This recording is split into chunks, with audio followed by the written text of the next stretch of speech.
his acquisition. I believe you had told us that as this one's whacked toward the gap in right center field, that's going to get down. And Kemp's going to have a long single. Now he's going to try for two. Ball's cut off. Throw to second is in time. And Kemp will be the third out of the inning. Braves might take a look at this on review. Let's see if Kemp was safe at second base. Safe or out.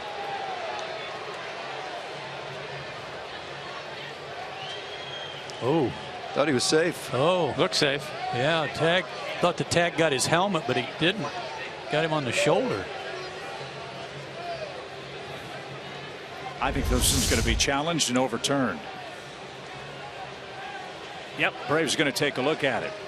John, at the time you guys pulled off the Matt Kemp deal with San Diego, I believe you had said that that represented kind of a turning point for the organization. No longer were the Braves just acquiring single A or double A players. They were going to add major league ready players if they could. And now you've turned another corner, I guess, with Dansby Swanson, one of the more publicized players in your system, getting the call up today. Yeah, I think with Matt Kemp, it was obviously we're looking ahead to 17, and we're not that deep into the rebuild, but we looked at it that Matt was an opportunity for us. I mean, we could actually come in and buy a guy that had 3 years left on his deal. I mean, you can see that Matt's not, I'm physically right now, I think Matt is going to be better a year from now. I think when he has an off season and he can do the things that he needs to do, but this was a chance for us to go out into the market without having to go into the market and jump out on, maybe you look at Bautista, Cespedes possibly could come out.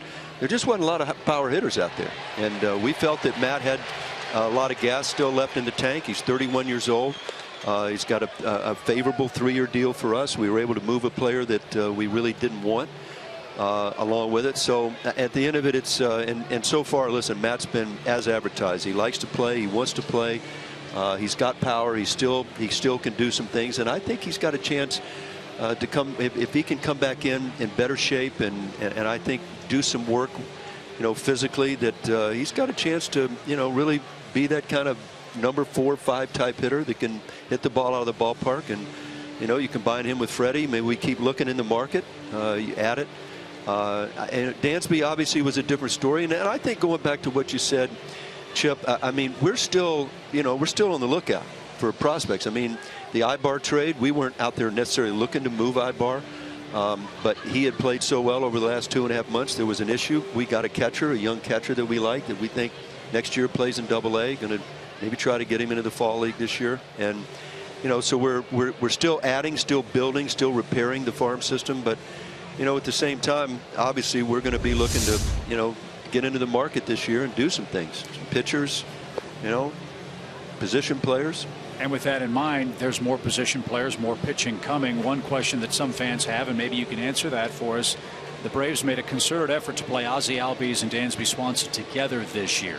Some were surprised that it was Dansby Swanson getting the call to the big leagues before Ozzie Albies. I'm sure there was a deep thought process in going through that decision for you all. Can you take us through that and explain what the thinking was? Yeah, I mean, first of all, you just look at the ages. I mean, Dansby's 22, Ozzie is he's 19 years old. I mean, this is still a young player that he signed young.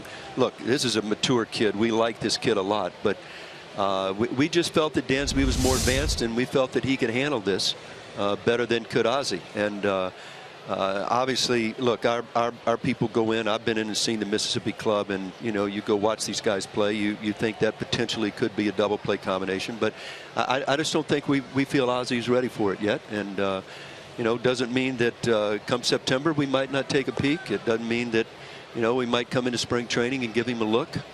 We know he's there, but we just felt that Dansby was it was more Dansby turn than it was Ozzie. And I really respect the fact that you and John Coppola have been very consistent in that message. This is not a sell tickets move. This is not a, hey, we're going to just bring them up for the sake of bringing them up move. These guys are going to get a chance to get here when they're ready. And you've said that from day one. Absolutely. I mean, look, we've all been in the game a long time, and I think when you look at prospects, that there is almost no perfect time. But I think at some point you have to measure.